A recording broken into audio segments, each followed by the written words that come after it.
right, all right. That's it. That's it. And thank you for those who are standing and facing the east, and we're to blow the shofar. Just follow what Torah says and what Torah teaches us. And in Psalms chapter 81, Psalms chapter 81 and verse number 1, sing aloud unto Elohim our strength, make a joyful noise unto Elohim of Jacob. Take a psalm and bring hither the timbrel, the pleasant harp, and the psaltery. Blow up the trumpet in the new moon. Blow up the trumpet in the new moon, and that's the beginning of the month, the first day of the month. In the time appointed on our solemn feast days, for this is a statute for Yasharel and a law of Elohim of Jacob. So it's a statute. You got statutes, you got ordinances, you got commandments, you got instructions, you got laws, and this is a statute that we're supposed to blow the shofar on the new moons in the time appointed and on our solemn feast days. And so the time appointed is on the Shabbats, and when we get ready to have our Torah teaching, it's a time appointed where we gather together and we hear the teachings of Torah, and we hear the songs of Zion. And you won't hear any songs tonight unless you play something on your devices.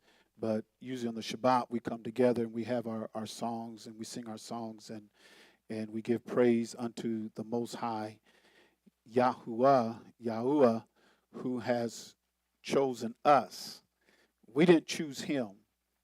He chose us. And to have a spirit within us that he owes us something, and he ought to be glad we here. No, we ought to be glad he shows up when he does, and we should petition him to grace our room and our atmosphere, the place where we come together with his presence. We want the Ruach of Yahuwah, who is a Ruach. We want his Ruach to touch us, to reach us, to speak to us, to stretch out in the sanctuary, in the meeting place where we come together. And so we certainly lift up Yahuwah and his only begotten son, Yahusha, that came in the name of his father, and they were a Hebrew people, Hebrew-speaking people, and people will contend with you and say, well, they didn't really speak the old Hebrew that King David, King Solomon, and Moses spoke. They spoke more of a Aramaic Hebrew at the time of our Messiah, but there was a difference between the language that Yahusha spoke and his disciples and everybody else. And we see that when the trial of Yahusha, and when that girl who was standing by the fire, Kepha was by the fire, and just a little girl, she's probably about 12 years old, and says, oh, you're one of them. You even speak like him. So, and they were all speaking the same dialect. They weren't speaking Greek. Yahusha did not speak Greek. He was not. The ones who spoke Greek were those who were Hellenized. Those who were Hellenized, to where they went into a lot of different areas, and even in Jerusalem, and they started to speak the Greek language and take on the Greek culture. But not everybody was like that. And so Yahusha and his disciples, they spoke a different dialect of Hebrew than the Aramaic time in that day. So our Savior and all of the scholars and everybody that has studied our book, Torah, our holy scriptures, the holy manuscripts, the deep, dark sayings of this book, everybody who have studied it, they all would tell you that there has been some name changes and dialect changes down through the generations and down through centuries. But nobody spoke English back in that day. There was no English-speaking people in that region, um, but there was Greek-speaking people, Hellenists, and then you had the Romans who spoke Latin. And then we see on the cross of our Messiah, it was written in Hebrew, Greek, and Latin. And so those were the dominant languages at that time. And everybody would tell you, all the scholars would tell you that what we say today, when we say J-E-S-U-S, and we repeat that name and say J-U-S-U-S, if you was back in that time, they wouldn't know what you was talking about. What you say? I mean, that's like, it's a foreign language to them. But the reason why we're so accustomed to J-E-S-U-S, and we believe that that's the name and that's the only name and that's the name that they're going to speak, when our Messiah comes and everything. And the reason why we say that and we feel like that is because we have been conquered, and the people who have colonized the world and conquered the world has given us a name that we're supposed to call on. Now, for us, and we have to realize that it's not J-E-S-U-S, it's the faith and the belief that you have in that name that activates that name, that activates the power. We think that we're just speaking an English name and that's going to bring the power. No, it's the faith in that name. Yahusha, when he healed people, he didn't say, I'm going to do it in my name. He just did it. It's because he had the Ruach without measure. When he rose Lazarus from the dead, he didn't say, in my name or in my Abba's name. He just said, Lazarus, come forth, because he had the power to do that. And so when we see things like that done, we start to believe and we have faith. And we have faith. And for many of us, and the only language we know is English.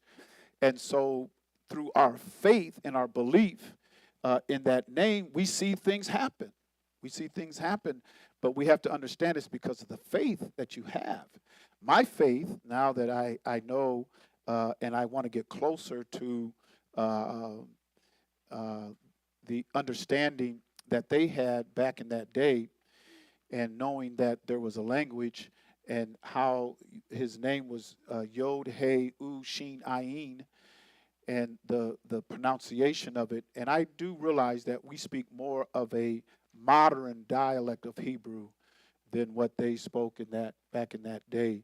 And so when we say Yah, Yahuwah, Yahusha, it's more of a modern day Hebrew, but it's closer to what they called him than J-E-S-U-S. And so are you against J-E-S-U-S? No, because for a long time, that's all we knew.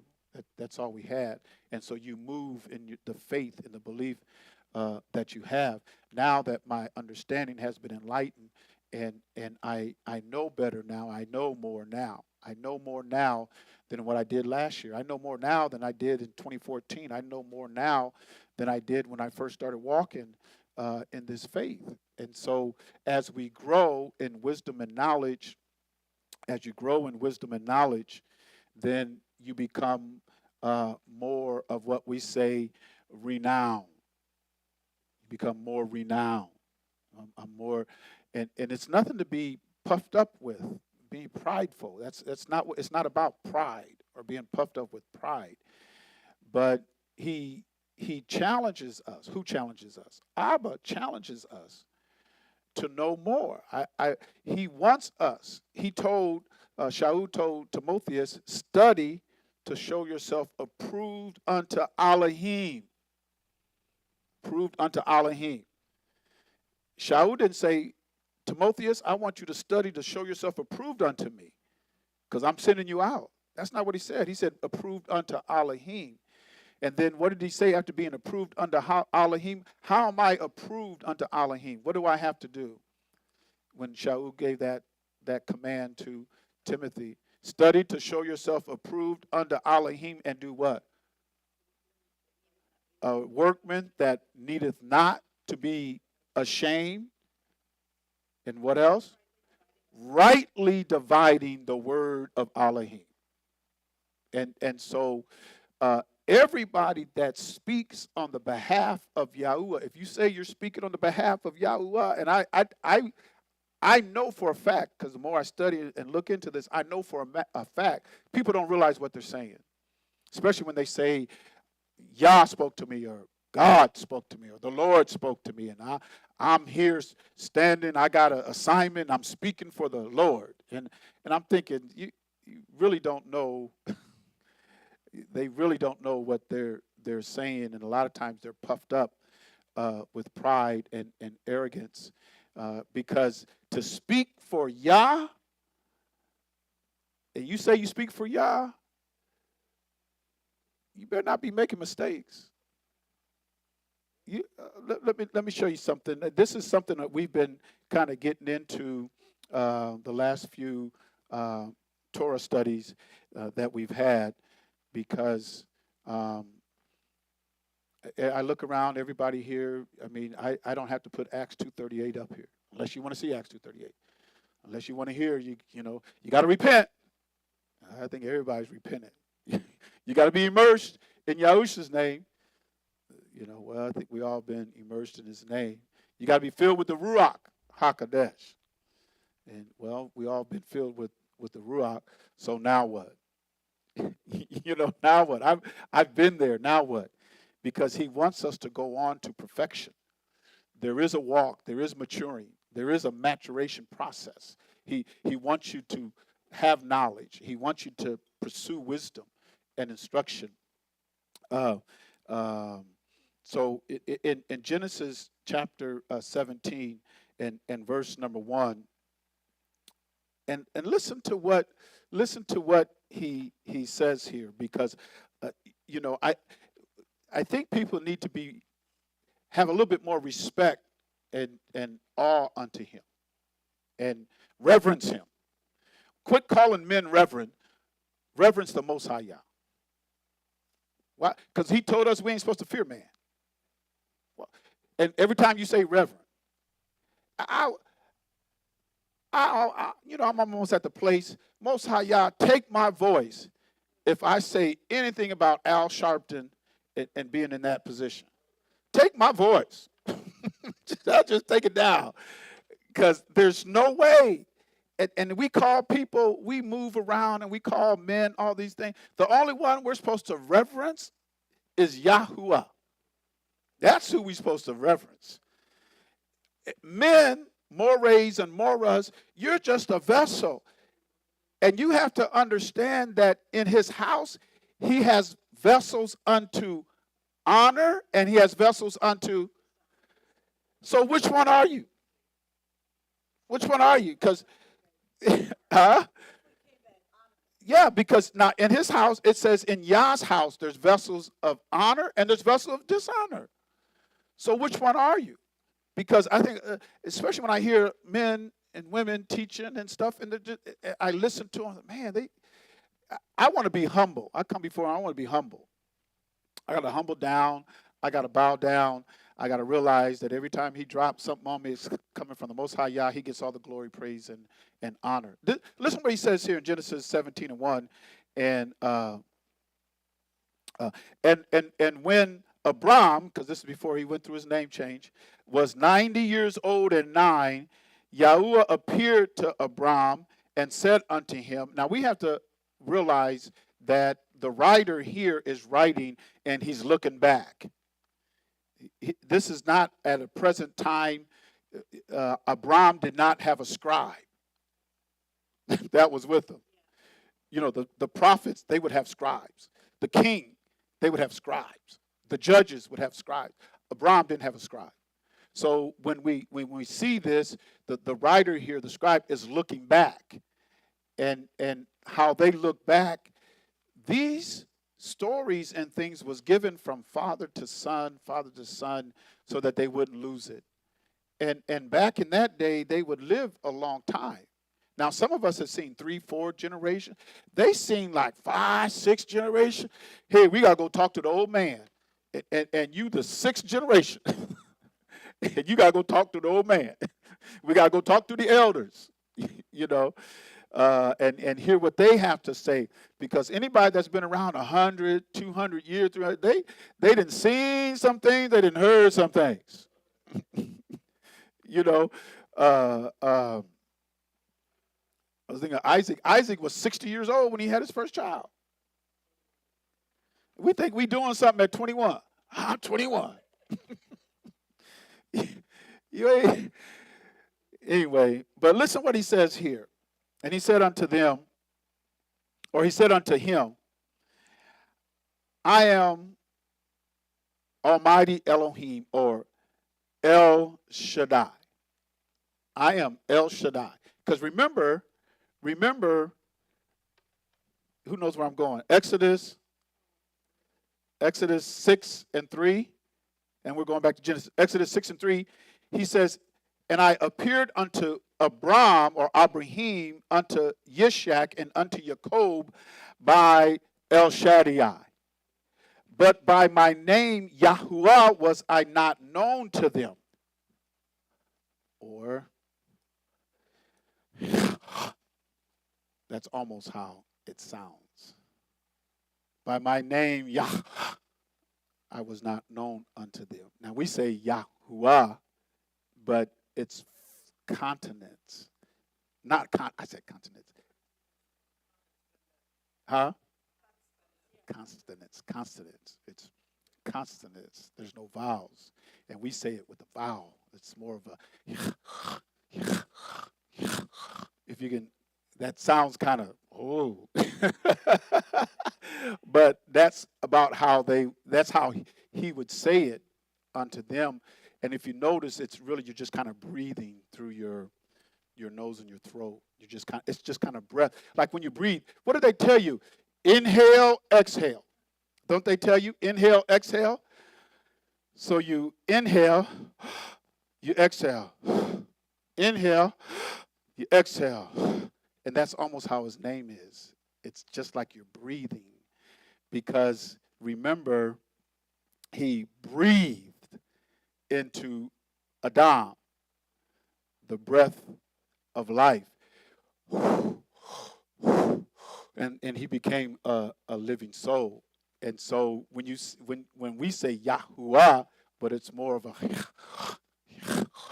it's almost kind of like, or yeah, huh?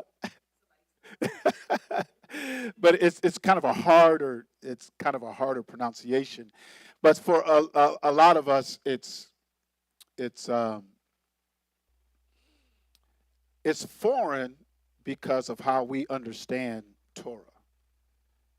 And the lens that we see Torah in is, I think if some of us would hear Yahuwah speak unto us, and I was out in the storm. We was kind of talking about it. And we was out in the storm on our back deck and was just watching the clouds roll in. But the what was heard in the heavens above the clouds was a very deep, and it didn't stop. It wasn't like, you know how some thunder is, you see the lightning and you hear a thunder and it stopped.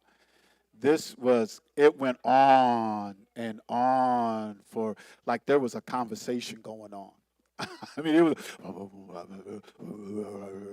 was just going on and on and on. And for us, we're not used to hearing Yahuwah. We're not used to hearing Yahuwah. We're not used to hearing that. So for us to hear that, a lot of times we're fearful. Yeah. You could just hear it just rolling. And it just kept going like that. And you could hear the deepness of, whoa, man. There's a lot of activity. Oh, yeah. When they seen Yah come down like that, and they seen the lightning and the fire, and they said they heard the thunder, and it sounded like the horns were just blowing louder and louder and louder. They said the folks were scared. It wasn't no, whoa. Oh, no, it just went on. It was rolling. He was just taking over the whole sky and heavens and everything. But just to have that kind of experience, because see, a lot of times you have to get out of You have to get into nature, and because that's what his creation is. You know, we make buildings, brick, mortar, and things like that. He made the heavens and the earth. This is his habitation. And sometimes we, well, I'm afraid. And we should have reverence unto him. But sometimes I sit back and I just wonder. I'm in awe. Whoa. I said, go, Yah, go. Yah, you awesome. Yah, you awesome. Now, he tell me to bow down. I'm bowing down. Listen to what he says here. Because he says, by my name, Yahuwah, was I not known to them. But so let's go back to Genesis 17. And I think we're on verse number 1. And he says, now he's looking back, saying, Yahuwah appeared unto Abram. But remember, Abram didn't know Yahuwah. He didn't know his name. And said unto him, I El Shaddai, in the way he would speak, which would be kind of like a thunderous, hard sound. He didn't have no high, Yah don't have no high-pitched voice. No, because when you look at Elohim, and that's how we say God, Elohim is masculine. It's masculine. And so it's not soft. Ain't no high-pitched. He ain't coming out of heaven with a high-pitched sound.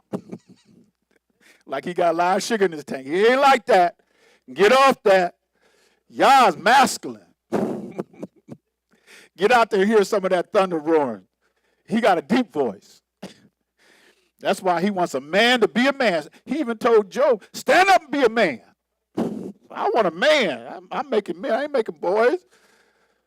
Now I got women for you, and we got women out there, but stand up and be a man. And he wants men to be men. And that's why he says in Corinthians, he says, you ain't making the kingdom if you're effeminate. All feminine men ain't making no kingdom. You ain't getting in here. You done sold out, going out there. Because you done sold out. Going out there with your own. And it's getting really bad because they got all these, it's more popular now. Even Kirk Franklin said that y'all been unfair to them folks. Well, let me stay unfair to them. You ain't got no friend over here. You ain't got no friend here. If you ain't a friend of Yah, you ain't a friend of mine. And that's what King Daud said. Yeah, I don't think folks can folks can't handle Yah. It's a good thing he kind of conceals himself and he hides himself, because if you really knew him, you'd be afraid of him. Because King Daud says, hey, I hate everybody that hates you. That's what King Daud said. If you hate my Yah, I hate you. And he says, I hate you with a perfect hatred. Because you hate my Yah. And so we got folks talking about, y'all been too mean to y'all need to lighten up. They people like that. Yeah, they people. They make their choices, just as long as you know there is judgment on that. You will be judged. All of us are going to be judged. Ain't nobody going to escape judgment. So notice what he says here. Walk before me and be thou what? El Shaddai said, walk before me and be thou perfect. Now, being perfect, and we look at perfection, we have an understanding of perfection here.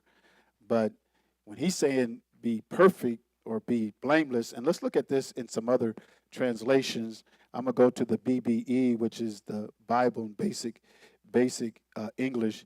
And Abram was 99 years old, and Yahuwah came to him and said, I am El Shaddai. That's what ruler of Almighty. Go in my ways and be upright in all things. What does that sound like to you? We'll read another. Let's look at Britain, which is the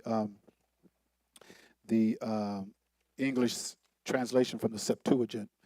Abram was 99 years old, and Yahuwah appeared to Abram and said to him, I am El Shaddai. Be well pleasing before me and be what? Blameless? Blameless. It almost sounds like what? What is he telling them? I mean, perfect, blameless, without fault. I mean, what is he saying? Is he threatening him? Or is he What would you say? He's giving him instructions? Or okay, let's read some more. This is BSB, which is the Berean Study Bible. And he pretty much says, walk before me and be blameless. Be blameless. Then the ESV is, and he pretty much says the same. I'm El Shaddai, walk before me and be blameless. He's giving him a warning. He's giving him a warning. He said now, he lets him know, I'm El Shaddai, or I'm the Almighty. I have all power. I want you to walk with me, but I don't want you making mistakes. Oh. I mean, because we're mistake prone, right? I mean, that would scare me because I'm thinking, oh my goodness, I might make a mistake. What's going to happen if I make a mistake? You know, you going to cut me off? Because he made a covenant with them. Just like he makes a covenant. He made a covenant not with Abraham, with Yishak, Jacob, the nation of Yasharel. When they came out, he made a covenant with them. And in this covenant, even with us today, he's saying, walk with me, and I'll be making mistakes. I don't want y'all making mistakes now. What did Yahusha say about Torah when we gotta study Torah? But what did he say the weightier matters of Torah was? There was three things Yahusha said, the weightier matters of Torah. There's three things. Judgment, mercy, faith. Torah teaches judgment, mercy, and faith. And if people think you're going to live your life however long you're going to live it and you ain't going to be judged, well, you'll believe it when you get there. You're going to believe it then. And the thing about it is there's not going to be any place for repentance. There won't be no, you can't, when you're standing before the judgment seat, you can't change. You can't think differently at that time. You're being judged now. You're being judged. So he says, I want you to be, I'm El Shaddai, I want to walk with you, but I want you to be blameless. I want you to be perfect. I don't want you making mistakes. Now, I think Most High Yah, because nowadays, where we're at now, what does he give us to where we don't have to be so fearful and we know we can walk with him and be blameless? He gave us Yahusha, but he says we're going to come and make our boat. What's that? The Ruach. The Ruach. I'm going to give you my Ruach. That's going to help you. Just like Adam, he seen Adam need some help. He said, I'm going to give you a helpmeet. He's given us a helpmeet in the Ruach HaKodesh. So that helps us to where we can walk before him. Because who you going to blame? You can't blame the devil. The devil made me do it. No, he didn't. No, he gives us the Ruach because he knows how powerful your flesh is. And he knew how powerful your flesh is because he's seen Adam. He's seen Adam. He's seen what he did. Adam had it all. He could still be living today. He was not built to die. Just like the other sons of Elohim. Adam was a son of Elohim. This book is about the seed line of Adam because that's who the Redeemer was going to come through, the seed line of Adam. But there was other sons of Elohim, but we'll get there hopefully. So he gives us the Ruach HaKodesh, and it's our companion, and it's supposed to guide us. He even says in Yahuchanan 16:13, he says it's going to guide you into all truth. And then what else is it going to do? It's going to show you things to come. That's your companion. That's why we need the Ruach. Because he's going to guide us into all truth, and he's going to show us things to come.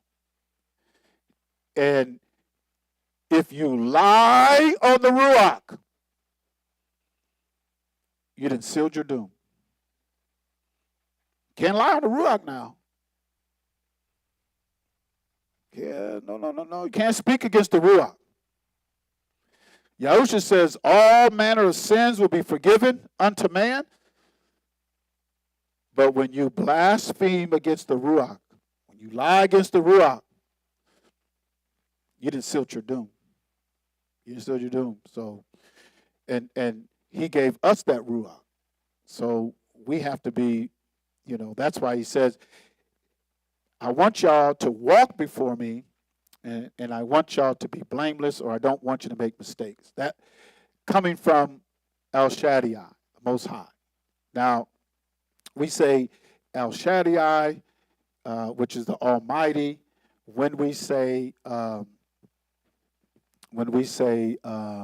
Elohim, we're saying a powerful one, a God. It's a plurality, and I do invite questions. If you guys have some questions, I certainly invite them. But it is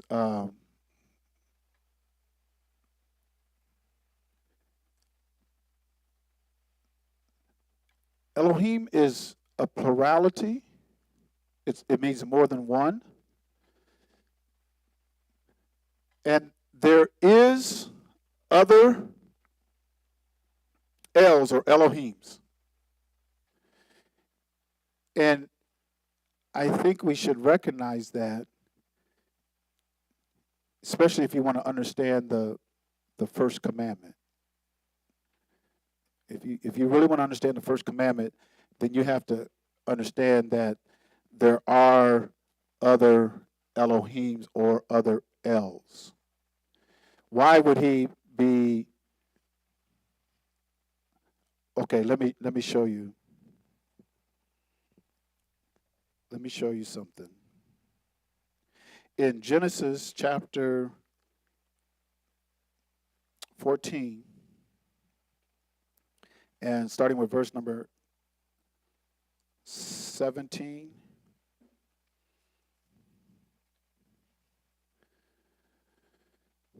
And the king of Sodom went out to meet him. Sodom. I said Sodom. Sodom.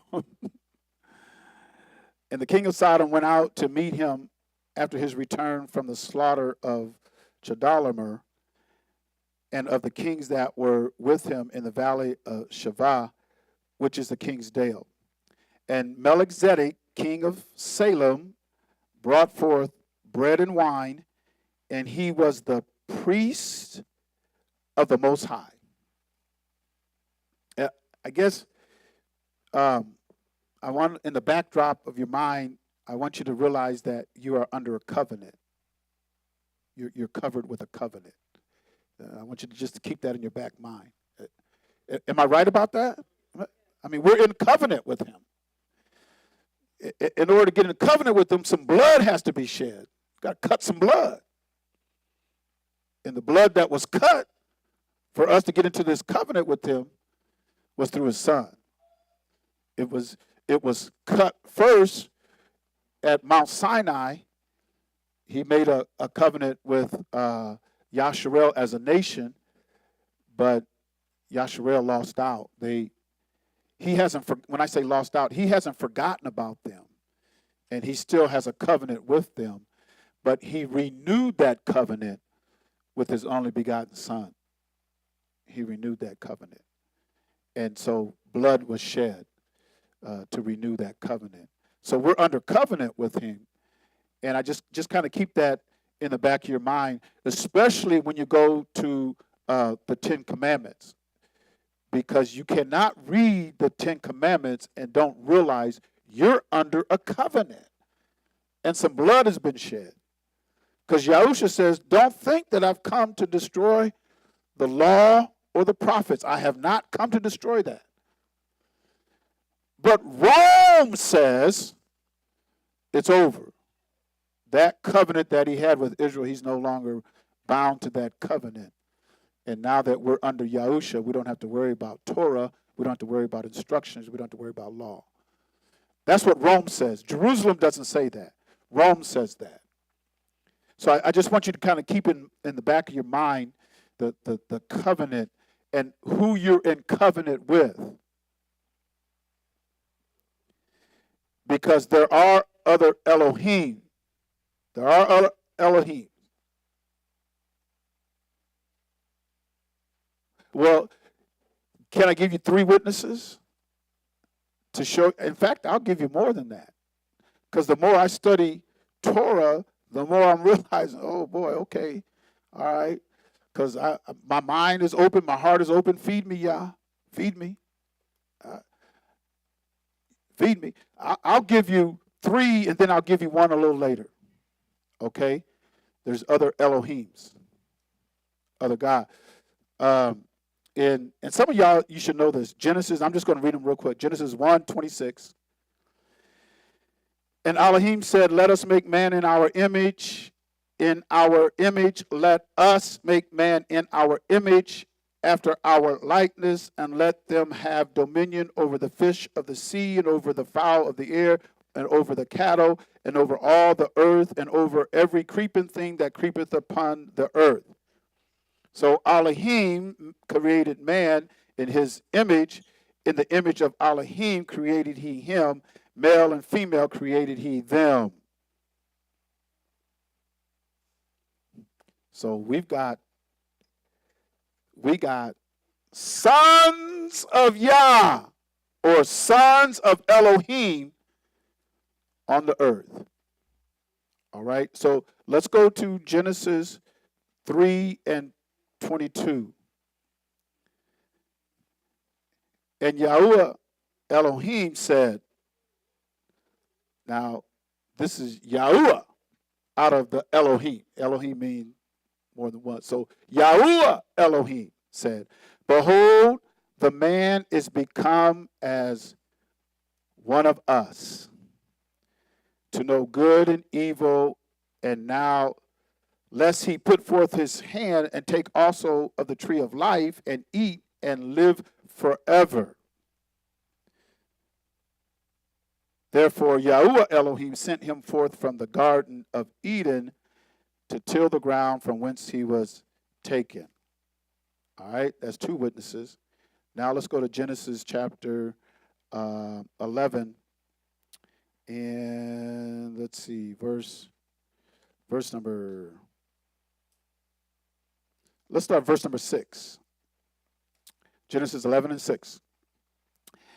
And Yahuwah said, behold, the people is one, and they have all one language, and this they will begin to do, and now nothing will be restrained from them, which they have imagined to do. Go to, let us go down, and there confound their language, that they may not understand one another's speech. Us? Elohim, because Elohim means more than one. So when we look at that first commandment, and it says, thou shalt not have any other Elohim before me. Now, in English, and nobody spoke English back then, but in English, everywhere where it says Elohim, we either put a capital G-O-D, or we put a little case G-O-D. And so in the English mindset, we're trying to set apart the big one from all the others. I mean, that's how we try to do it in English. Now, in the Hebrew context, it's just Elohim. Elohim. And so we have to make the distinction, and that's the best effort that we have when they made the translation. Let's take Elohim and Elohim. Now, the El Shaddai Elohim, El Shaddai Elohim, will give him the big G. Yahuwah Elohim will give him the big G. But then we've got to see one else. We got to see one. Who knows what that other one is that we're going to look at? That how many did I give you? 3 examples. We'll get. I'll give you another one a little later. But there's something else we have to look at, because you got Elohim, then you've got El Shaddai, then you have Yahuwah, but there's one we're missing. Anybody know? That has to deal specifically with Yasharel. Specifically with Yasharel. Remember, we read in Genesis 17, right, with Abram, and who was it?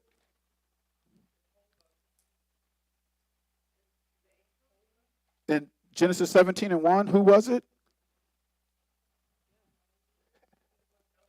El Shaddai. El Shaddai in Genesis 17. El Shaddai. Because Abram didn't know El Shaddai as who? Yahuwah. He didn't know him as Yahuwah because he only knew him as El Shaddai. Now, we have to visit Genesis chapter 14, and verse number 18 is where we were. And Melchizedek, king of Salem, brought forth bread and wine, and he was the priest of the Most High Elohim. There you go. There you go.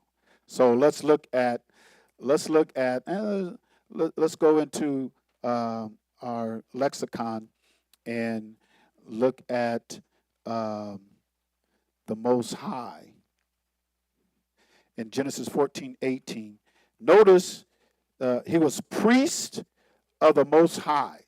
Melchizedek. Melech is king. King Zedek. Melchizedek was king of Salem, which later became Jerusalem. And he was a priest. So he was a king and a priest of, notice now, Most High is H5945. Elyon. So when they say, whenever you see Most High God, what you're saying is Elyon or El Elyon. El is, El Elyon, which is, so we'll look at Elyon, and in the context as it's used, it is A and FJ. So I'm going to go down to A and FJ to get it in its context. And here's the context. Elyon or El Elyon is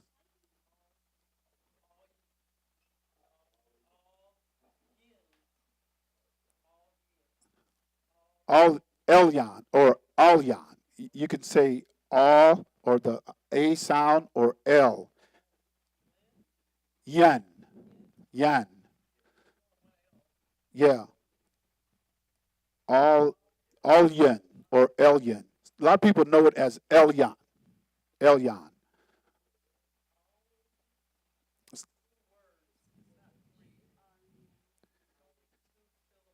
Yeah, but you say it together. It's like saying, and some people say El Elyon, or they and El is the Elohim part of it.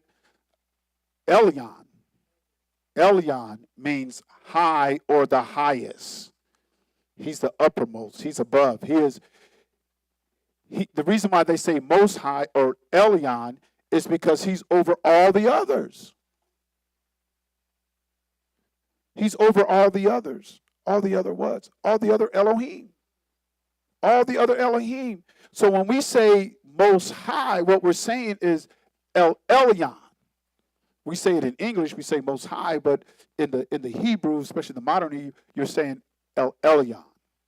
Elyon or Alyon. That means you sit above. He's the highest. You can't get any higher than him. You can't get any higher than him. And so this is who Abram met.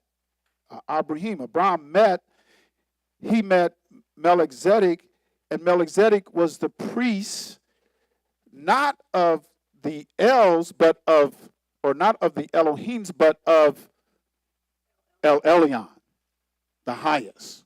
You can't get any higher than El Elyon. Yes.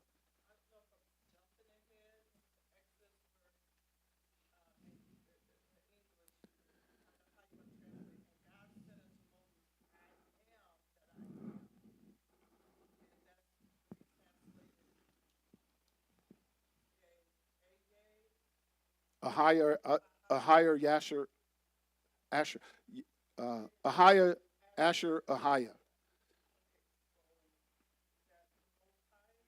That's, let's look at that.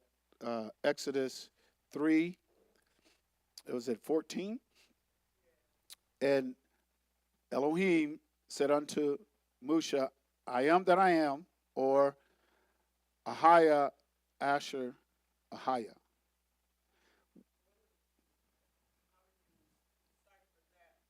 Okay, so let's look at, you can look at it in Hebrew, and that I am is Ahaya. What is Ahaya?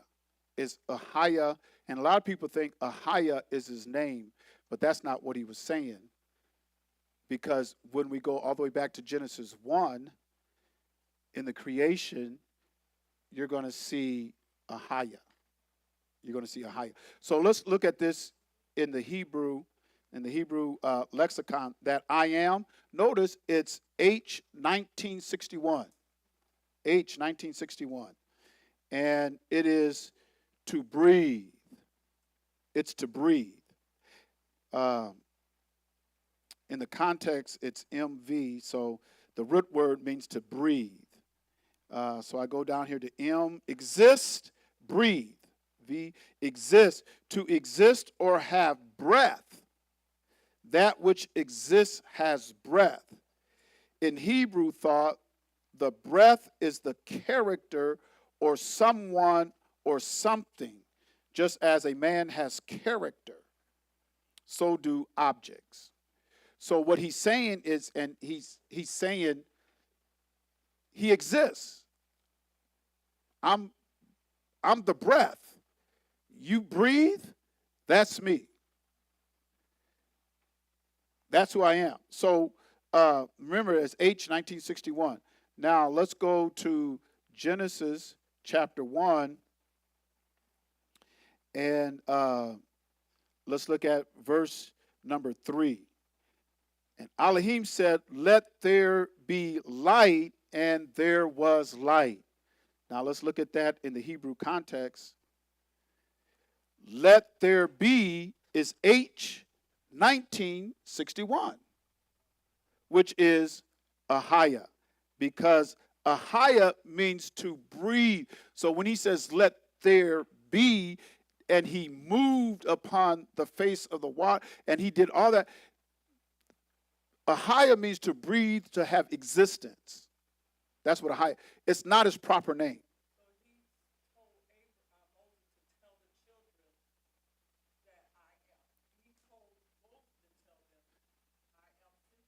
Yeah.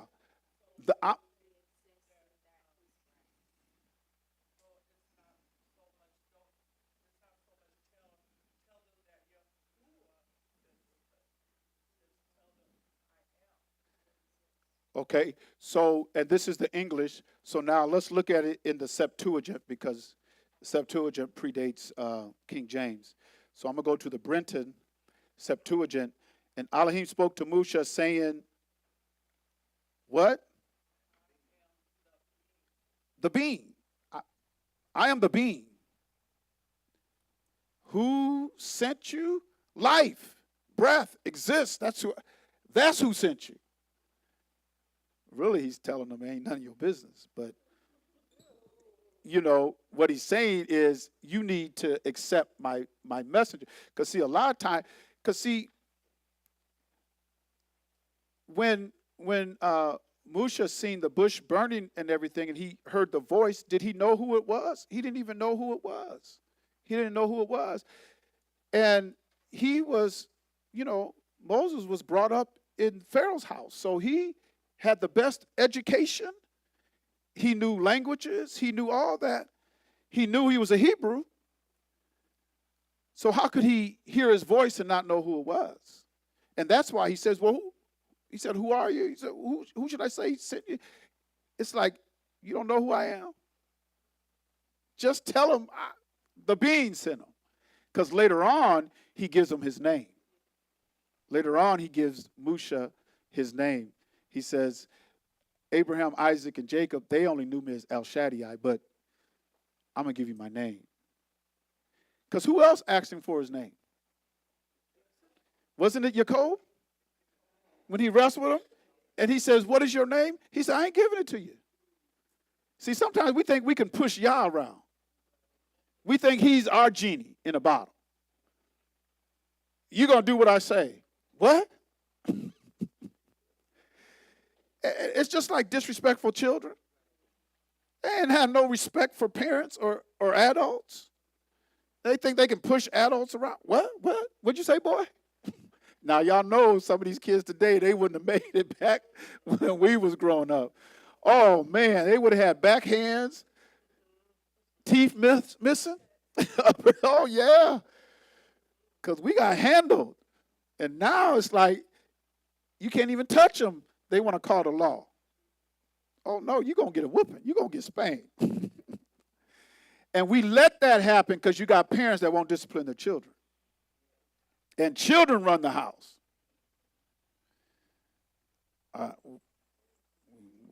We can go down. We got to hit that fifth commandment. Because when we hit that fifth commandment now, y'all don't play. Because he said, if your child rises up against you, them parents are supposed to take them to the judges, the Levites, tell them what happened, and got to pick up some stones and be the first one. Well, a lot of parents didn't want to do that. So they just shelter and hid their kids because they knew the penalty. I don't want to kill my kid. Most of us feel that way. Oh, I'm going to give you a second chance. I'm going to give you a third. I'm going to give you 100 chances because we don't want to kill them. But now they're killing the parents. And not only killing the parents, but they have no respect for anybody in authoritative position. No respect for teachers. No respect for bosses on the job. You got so many folks walk up to, and the boss tell them what to do because they're responsible. Who are you? I ain't got to do what you say. Oh, well, you ain't getting no more checks from here. You go on home then. You know. But we can't push Yah around and make Yah do things that we want him to do. You got to be careful because he's already, what did he tell Abraham? El Shaddai, what did he tell Abraham? Walk before me and be thou perfect or blameless. Don't make no mistakes now. And Jacob picks that up in the New Testament, doesn't he? He says, brethren, do not. That's what Jacob said. Hey, brethren, don't err now. A lot of these folks, and I know Torah teaches judgment, mercy, and I know it does, and I know he has mercy. And we've seen the mercies of Yah poured out. We've also seen the judgment of Yah. We're going to see some of that tonight real quick. So he says, I'm the being, right? That's who I am. Just tell him the being sent him. The breath of life, the creator. Just tell him the breath, Ahaya. Ahaya is not, and I know a lot of people say, his name's Ahaya, he showed him Ahaya. Ahaya is not a proper name. You can go to Genesis where it says, let there be. That's Ahaya. What he said was Ahaya. And so that's not, and I know a lot of people run with Exodus 3:14, and they say, his name is Ahaya. Well, Ahaya was in Genesis chapter 1, verse 3, and he said that even Abraham and Yishak and Jacob didn't know him by his proper name. I'm giving you he gave him a name when they became a nation, and he cut that covenant with them. Because Jacob asked for his name. Now, how are you going to wrestle with him all night? Now y'all know Jacob was a farmer. Now he had cows and sheep, and he herded them. He built things to produce certain kinds of cows. He was probably a burly, rough man. And he wrestled with him all night until until the angel said, let me go. And he said, I ain't going to let you go till you give me your name. And so he touched the hollow of his thigh, and Jacob limped the rest of his life. Just like that. Now I'm surprised when I read that, and he just touched it. He's been wrestling with him all night. He could have had him as a noodle, a pretzel. But he just wrestled with him. But when he asked for his name, he said, I ain't going to give you your name. He just touched. You've been wrestling with me all night, and all you got to do is touch my and so, because a lot of us don't. We think we know Yah. We don't. But it's for us to learn. That's what he wants us to do is to learn. So we was with the Most High, right? With Melchizedek. That's the first time El Elyon shows up in our Torah is with Melchizedek, when he was the king of Salem and priest of El Elyon, which was the Most High. So in Exodus chapter 20 and verse number 3, what does it say? The reason why he says, thou shalt have no other Elohim before me, is because there was other Elohims. But he says, I'm choosing you. You're my people. I'm going to walk with you. I'm going to be your national head. You're my people. And so all of these, and see, that's the thing. The Most High, El Elyon, El Shaddai, Yahuwah, chose us. We didn't choose him. He could have kicked us down and go to that gone to that Elohim. I'm going to pick somebody else. Because y'all know he got mad at Yasharel now. He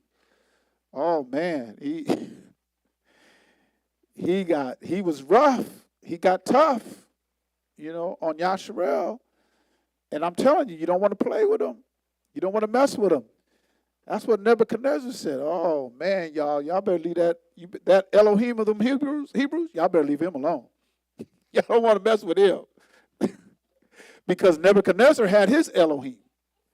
But his Elohim didn't do to him what El Elyon did, or El Shaddai. Because El Shaddai told him through one of his messengers, man, you're gonna act like an animal. I'm going to put you out there in the wild. You're going to be out there 7 years. Your claws going to grow like talons, and the hair on your back, and you're going to eat off the ground. And right after the prophet told him what El Elyon, the Most High, said, the next, there he goes, left his throne, went out in the wild for 7 years.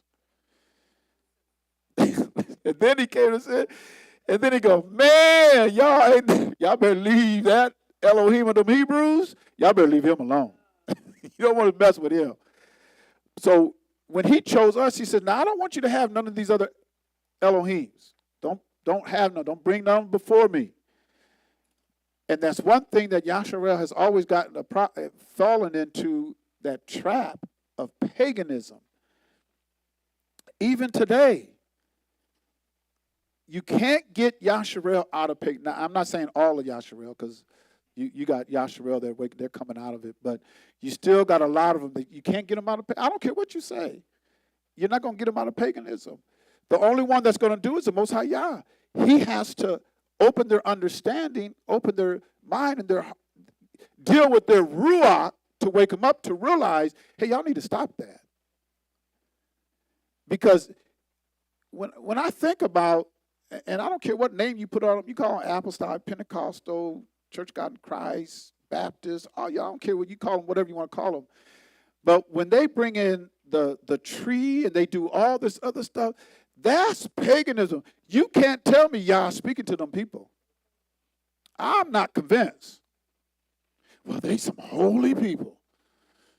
Them women wear dresses all the time. You can't tell me them folks ain't holy. No, operating in that paganism.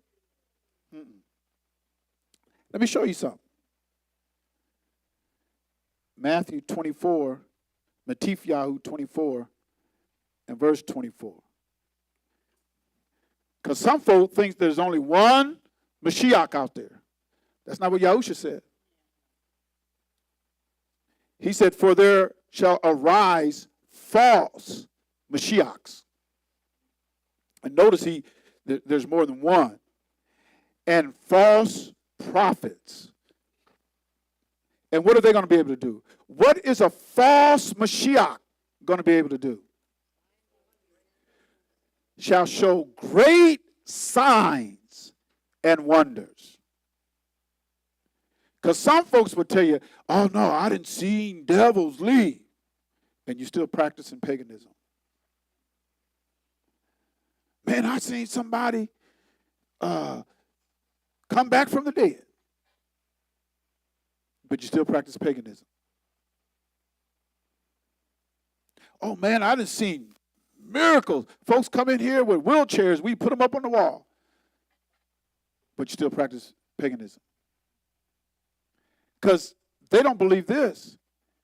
They don't believe that there are other Christs out there. There is.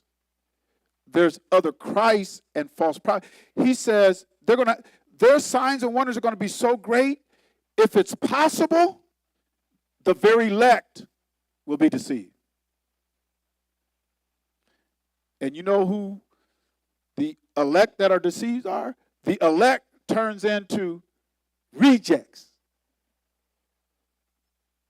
Yeah, what you saying? Because all you got to do is go to Matthew 7. He says everybody that says Adonai, Adonai, they ain't getting into the kingdom of Shamin. Man, them folks calling on the Lord Jesus every day, man. I don't know what you're talking about. They at the altar every Sunday. They spitting and crying, jumping on pews. Man, y'all ought to hear that choir.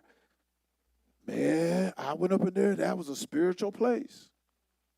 Oh, well, there's other spirits out there. But there's only one spirit that is subject unto Yah. Because the rest of them, they ain't subject unto him. Because he even says they can't be subject unto his Torah. So he says if it's possible, they'll deceive the very elect. And he's warning him. He's warning them. I've told you this before. So when I hear about, man, you ought to see what they're doing, I don't faze me. When I understand Torah, it doesn't faze me. Because for me, like he told Abraham, I want you to walk before me and be blameless. Or don't make no mistakes. Because when I see that, man, I get scared. Because I made some mistakes, y'all. I would tell you, I done made some mistakes. I get scared. Because in so much that if possible, they shall deceive the very elect. And he doesn't want us to be deceived. So let's look at what happened. This is just one illustration in 2 Kings chapter 1, and we'll start at verse number 1 because we'll just read it, see what you come up with here. Then Moab rebelled against Yasharel after the death of Ahab, and Ahaziah fell down through a lattice in his upper chamber that was in Samaria and was sick. And he sent messengers and said unto them, go inquire of Lord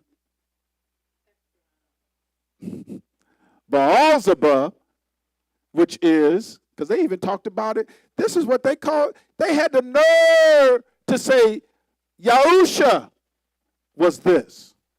They had the nerve to say that. Y'all remember they said that, right? Don't we say, well, you're Lord of the Flies? Talk about our Messiah, the son of Elohim, the son of El Shaddai, the son of El Elyon. You don't know El Elyon.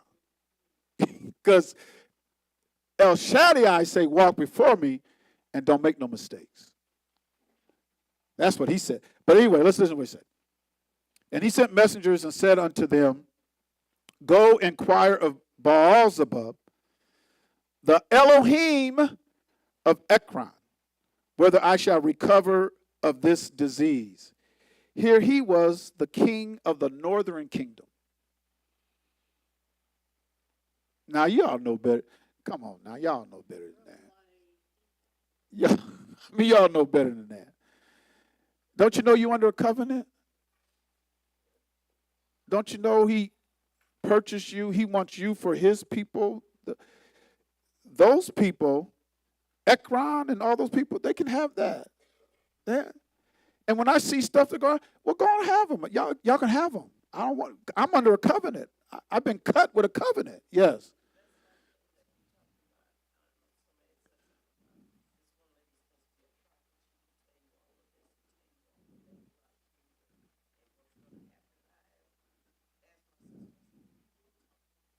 Yeah. Yeah.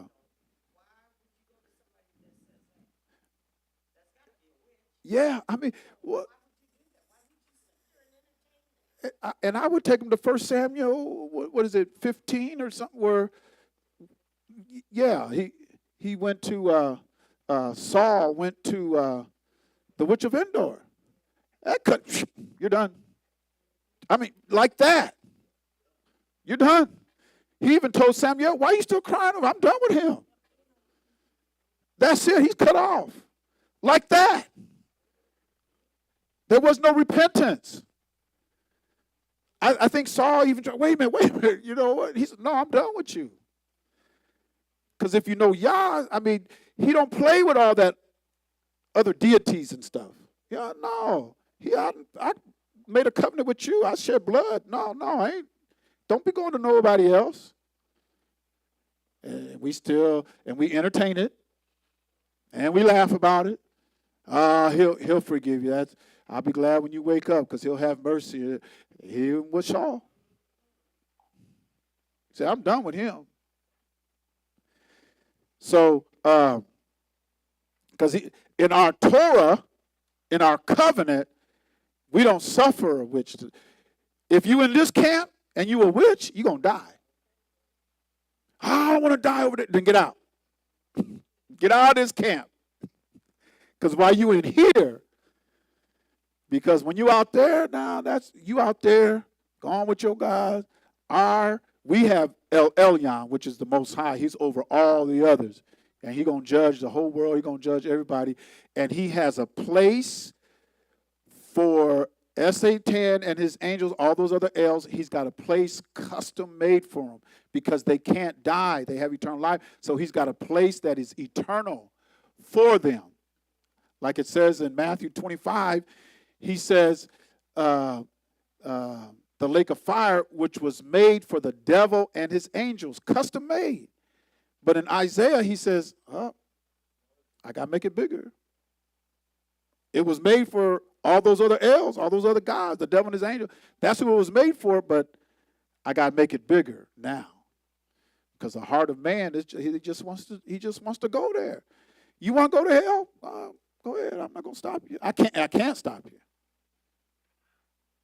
If that's what you want. Now, you don't have to, but if that's what you want. So let's see what he says here.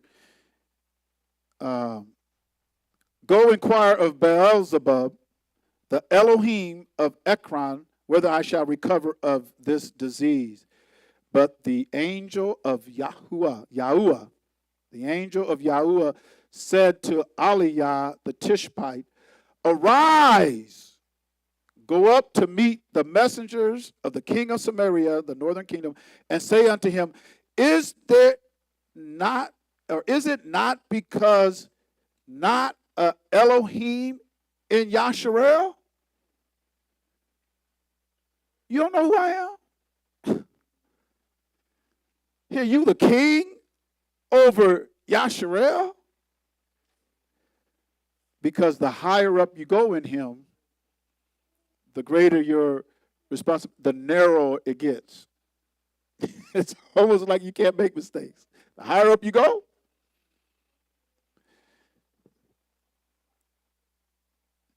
y'all know about that Esau king or Edom. He was an Edomite under Herod. I don't know if it was his son or his grandson. But he got up and made a speech, and they said, "Oh, that's the voice of Elohim." And Yahuwah cut open his inside, nothing came out but a bunch of bugs and all everything. And he died right there. Right there. He said, because you ain't no Elohim. You just a man. And you ain't going to give no acknowledgement. So the higher up you go, I want to be so high. I want to get, okay, but it gets a little narrow. Like he told Abraham, you better be, don't make no mistakes now. So be careful what you want and be careful what you wish for. Because to whom much is given, much is required.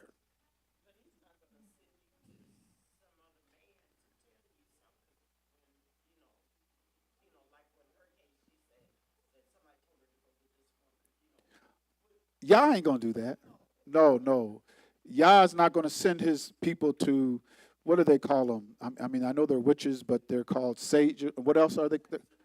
Soothsayers and psych. I mean, because they have it in Torah here too.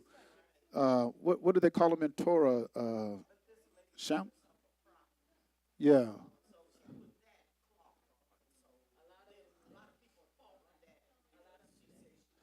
Yeah.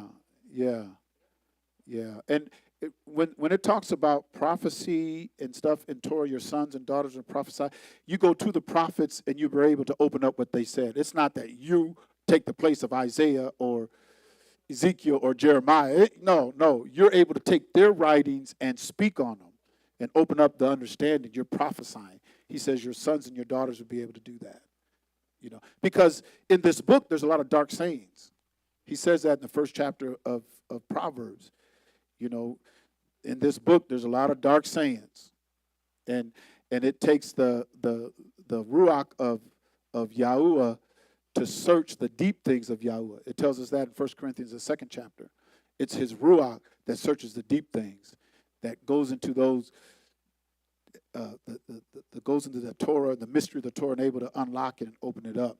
Because he conceals it in there. It's his glory to conceal it in his Torah, but it's the honor of kings to search it out. So when you talk about prophets and prophecy and prophesying, you're able to take Isaiah and these other prophets and Moses and speak on that and open it up and teach on it. And even in Isaiah, the 8th chapter, he says, if they don't speak to the Torah, to the law of this book, because ain't no light in them. So we have to take what's already written, a precept by a prophet that's already, the day of Yah is already prophesied. I ain't got to come up with no new prophecy. It's already been prophesied. The day of Yah, and he says, y'all asking for the day of Yah. Y'all don't realize that's a dreadful day. I mean, do you know what you asking for? Because the day of Yah is coming.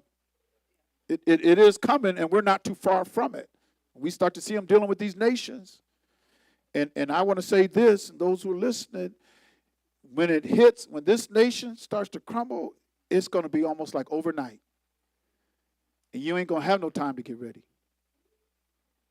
I got to get to the store. Oh, there's already been a run on the store. The shelves on Walmart are cleaned out. Hy-Vee's cleaned out. Target. I ain't got no bread. I ain't got no beans. I ain't got no rice. Oh, you should have had all that stuff. That's why we tell you need to get some stuff in your pantry. Get some food in your pantry.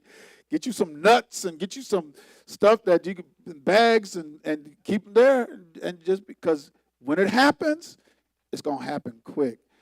And supply chain management will tell you a lot of these stores, they only have like a 3-day supply in these stores. If there's a run on these, if somebody says something now and there's a run on these Walmarts around, don't y'all know all them shelves be cleared by morning? I think I'm the first thing I do when I get up in the morning, I'm going to Walmart. By the time you get there, they're cleaned out. And then you're going to be crying, I ain't got no water.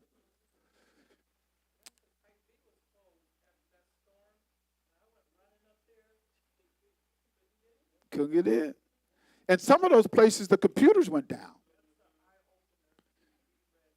Yeah.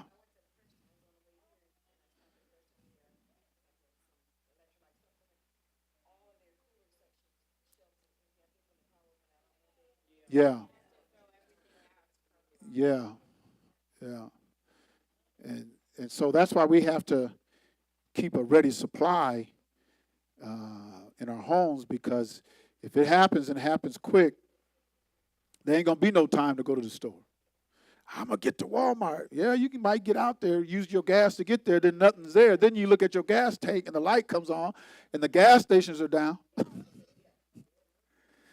Then you're gonna be calling family and friends. I mean, we have to remember that we're a community here. We are, we have to watch out for one another. But what do they say? The weakest link or something. How does that go? You're only as strong as your weakest link. A fence is only as strong as its weakest link. So we're all of us trying to do stuff to get ready, but you ain't doing nothing. And then all of a sudden things, you got a day or 2 days and I ain't got nothing in my house. Well, why not? I mean, we're going to help folks as much as we can. But the only thing I want to say is just we have to be prepared and just, get some stuff in your pantry and just be prepared, because especially this last storm that came through here, and y'all know Germany has sent their army over. They're getting ready to fight for Ukraine right there. Germany and Russia. That sounds like World War II all over again, because it started off with Germany and Russia. Germans killed more Russians than they killed the 1948 people. There was more Russian. How come we don't call it the Russian Holocaust? There was more Russians. That's history. There's more Russians killed than them. Anyway, before they kick me off the air here. I already got one strike, and I think that was through the pandemic. They gave me it was late. We heard you. It was late. So, all right, strike one. But Beelzebub, the Elohim of Ekron. Now, therefore, thus saith Yahuwah. So let's see what Elyon, El Shaddai, Yahuwah, let's see what he says. Thou shalt not come down from that bed on which thou art gone up, but shalt surely die. And that was his message. It's not because there's not an Elohim in Yasharel. You go and inquire of Beelzebub, the Elohim of Ekron. How long do you think it took him to say that? Because judgment was rendered. He said, yeah, you ain't coming down off your bed. You're going to die. So we see judgment. Sometimes we see mercy. But it ought to invoke our faith. And when the messengers turned back unto him, he said unto them, why are ye now turned back? And they said unto him, there came a man up to meet us and said unto us, go, turn again unto the king that sent you, and say unto him, thus saith Yahuwah, is it not because there is not an Elohim in Yasharel that thou sendest to inquire of Beelzebub, the Elohim of Ekron? He wasn't judging Ekron. That's your Elohim. He was upset at those who cut a covenant with them. Why are you going down there? Just like he did with King Saul. Because when you get up to that level, you a king, and you want to be a priest of the Most High, there's accountability with that. I want to be like Abraham. Don't make a mistake. El Shaddai says, walk before me, be blameless now. Don't be making no mistakes. Don't mess up. What he's saying is, I want you to walk with me, but don't mess up. So that puts a little trembling. Oh, I don't know if I want to walk with you. But he had already promised him some stuff, but he says, hey, now. And so we say we are the house of Yah. Be careful what you say now. Because when there's mercy with him, it's also judgment. Because he ain't going to have no devil representing him. You can't get your life together? I want to be a part of the house of Yah. That's better than to say, I am in the house of Yah, but you don't want to walk up before him and be blameless. Well, I don't know if I can. Well, get the Ruach. He'll give you his Ruach. He wants to walk with you. Ask the prophet Micah. I want to walk with my child. I want to be with them. But he just don't take no mess. And he definitely ain't going to tolerate another Elohim. I ain't tolerating that. It's not because there's not an Elohim in Yasharel, thou sinnest to inquire of Beelzebub, the Elohim of Ekron. Therefore thou shalt not come down from that bed on which thou art gone up, but shalt surely die. And he said unto them, what manner of man was he which came up to meet you and told you these words? Because now y'all know what happens after this. Well, we won't get into all of it, but the king sent a messenger with 50 men up to Aliyah. We gonna come get you, man. You told the king he gonna die. Y'all know what? Well, we won't get into all that tonight. We won't have time. And they answered him. Only thing I'm trying to get across is that first commandment is so important. He's not going to tolerate no other Elohim. Do y'all know he ain't going to tolerate paganism? I don't care if it's my brother, my sister, my father, my mother, my son, my daughter. You think he cares? He cares about that covenant that he cut with you. We worried about our kinfolk. Well, go on, worry about them if you want to. But there's some examples in Torah. This king was somebody he had cut a covenant with. He was the king. It's like Shaul. Went to the witch of Endor. Samuel, why are you still crying? And Samuel was praying. He was petitioning Yah. Oh, Yah, have mercy on him. Yah, oh, that's our king. Yah, he was praying for him. He told Samuel, why are you praying for him? I'm done with him. Get up. All right, y'all. Y'all fool around with him if you want to.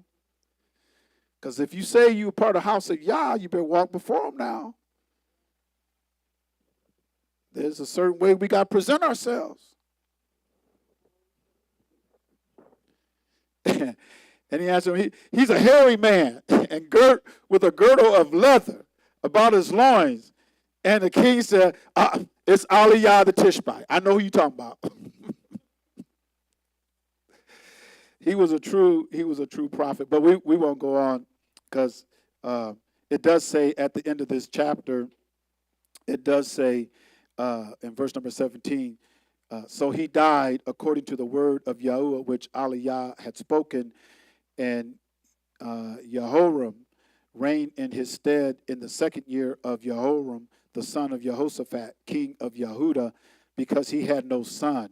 So the king of Yehuda reigned in Yasharel as king of the southern kingdom and king of the northern kingdom, because he took this king before he had any sons. He took him. But I want to get into no other Elohim before me, and he was their most high, the Elyon, and he wanted to be their king. He wanted to be their king. We're going to end it here in 1 Samuel chapter 8. We'll end it here because 1 Samuel chapter 8 and verse, we'll start verse 4. Then all the elders of Yasharel gathered themselves together and came to Samuel unto Ramah, and said unto him, behold, thou art old, and thy sons walk not in thy ways.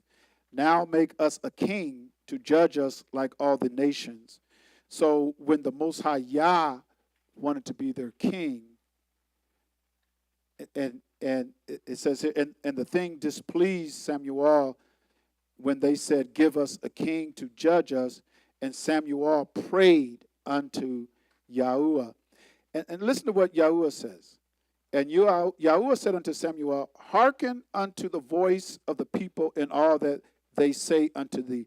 For they have not rejected thee, but they have rejected me. So many times we hurt Yah. We heard, y'all know he sees everything. And when he cleans us up, gives us a name, say, hey, I'm going to put the name of my son. We're going to come make our boat. I want you to walk before me and everything. We fail him. He don't fail us. And we have the nerve to turn our back on him. But it's what we see today a lot with friends and family in our community. That's who Yasharel is. Yasharel always been like that. All that twerking and showing their bodies and all that. Yasharel been like that. Y'all don't know, Yahuwah exposed them in this book. I dare you to read Ezekiel, Yakazakal, chapter 23. I dare you. Because sometimes we see how our daughters are, and we see how the women of Yasharel, and I'm telling y'all, it's a shame. It's a shame before the Most High. The way our daughters are, and our sons, it's a shame before the Most High. All the things that they do. And then we think, oh, Yahshua. No, he going to judge Yahshua because it says, I'm going to cleanse my floor. I'm going to purge it. And we're going to see who's left standing. Now, he is going to save some of Yasharel. He's got some, just like he told Elijah, because Elijah thought he was the only one. He said, oh, no. I got 7,000 out of 1 million, because Yasharel was millions of people. He says, but no, I got 7,000. They ain't bowed their knee to Lord. Because that's what Baal is.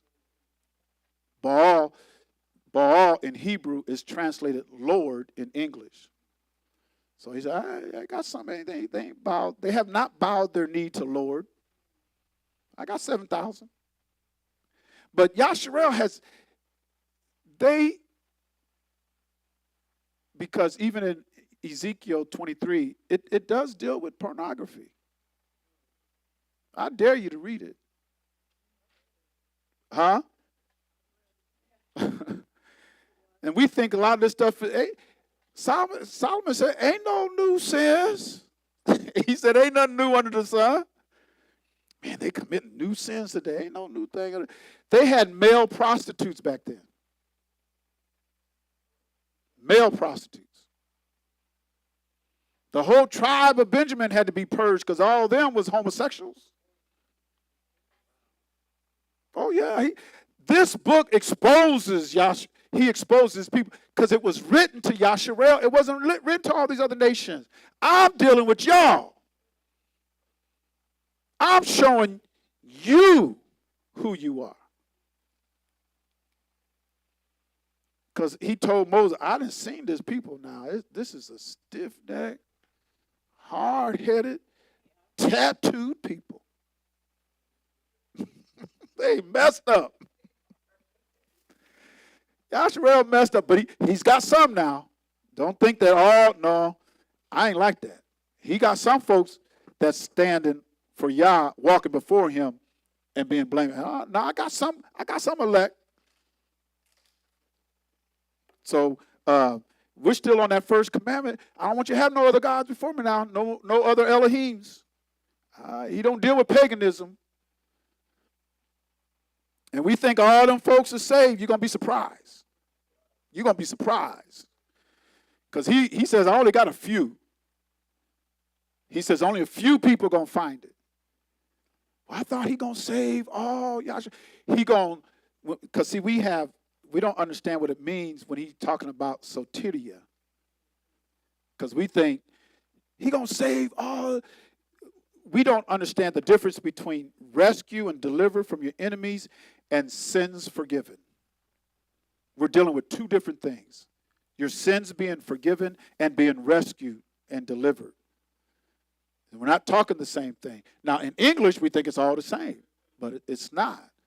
So when he rescues his people and he delivers his people, watch out now because you're going to be judged. Because he says, I'm going to deal with you face to face, and you can't hide.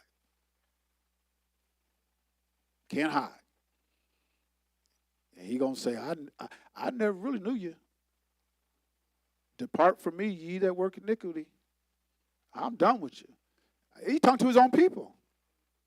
He's going to judge other nations too, but he's going to judge his own people. It begins at the house of Yah. That's where judgment's going to start. I'm going to deal with y'all first. Because Yasharel has always, in Torah, even today, they've always had a problem with El Elyon. The Most High.